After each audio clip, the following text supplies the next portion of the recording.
Right. I mean, you just got to hit the spot almost perfectly. You know, if it's towards you a little bit, you kind of hit a little high. If it's a little bit right, you kind of hit it toey. So you want to make sure it's right on where your mark is, so you can make the best contact possible.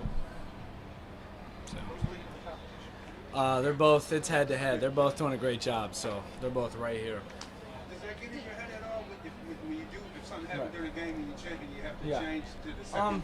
Well, I know sometimes that everything is not going to be perfect, so sometimes it's good to practice if one's a little off to kind of adapt mid-kick. So it's good to always do that because you can't expect it to be perfect every time, especially playing in Buffalo with the weather kind of crazy. So.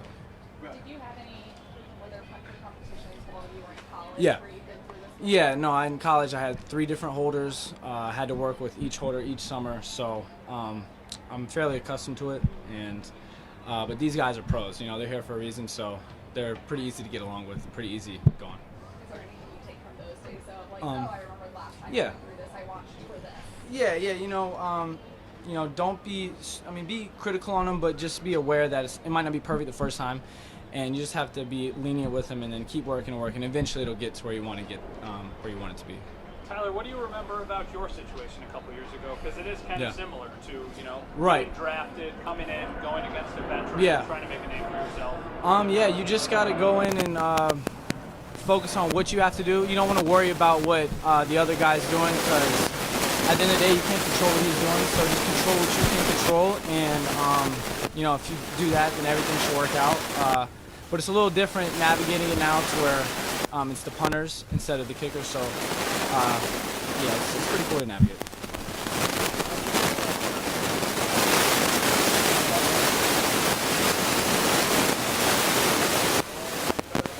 250. No, I'll say 690 number. Yeah. Right. Oh, yeah. I think Reed's one of the best, and he doesn't miss very often for it. But if he does, the guys know where it is. It's a little inside, and they can easily adjust for it. But Reed's an excellent snapper. Does a great job of getting it where it needs to be. So he makes our job a lot easier. Tyler, you or Matt on kickoff? What do you guys think of their first? I mean, I'm a little biased. I want to say me. So yeah, me. Is that competition gonna happen at some point? I don't know. We'll see. That's up to Smiley and Coach McDermott. Tyler, you had a couple of successful seasons for a couple years in the NFL. What's your mindset this year? How do you continue to push yourself? You've had so much Yeah. Yeah, so I mean, each year, obviously, I've learned. I've done good things and done some bad things. So I've learned, and I've learned how to navigate the off season. So this off season, I started timing it up better. I feel like, but honestly, those seasons, you just take what you did well and let that confidence carry over. And I think the more experience, the better for me. But you know, last year, what I did the past 2 seasons doesn't matter anymore. So I can't get caught up on that and think I'm good when I know I have a lot more work to do. So I just take what I did well from that season and apply it to this season. Do you ever work with any current other NFL kickers? Yeah. For parts of the offseason? Yeah, one of my best friends kicked in college, Young Wei Koo, the starting kicker for the Falcons. We went and trained every year. We trained together, play golf together. And we like to talk about certain situations, certain kicks, how he approaches it, how I approach it, just kind of bounce ideas off. And before every game, you know, Saturday night, me and him will FaceTime each other, just say, hey, how's your week been? You know, how you feeling? Just kind of give each other confidence going into the game. But I think that's super important. He's a dome kicker. He's a dome kicker, yeah. He sometimes, yeah, no, he knows what we go through, so he knows not to bring it up.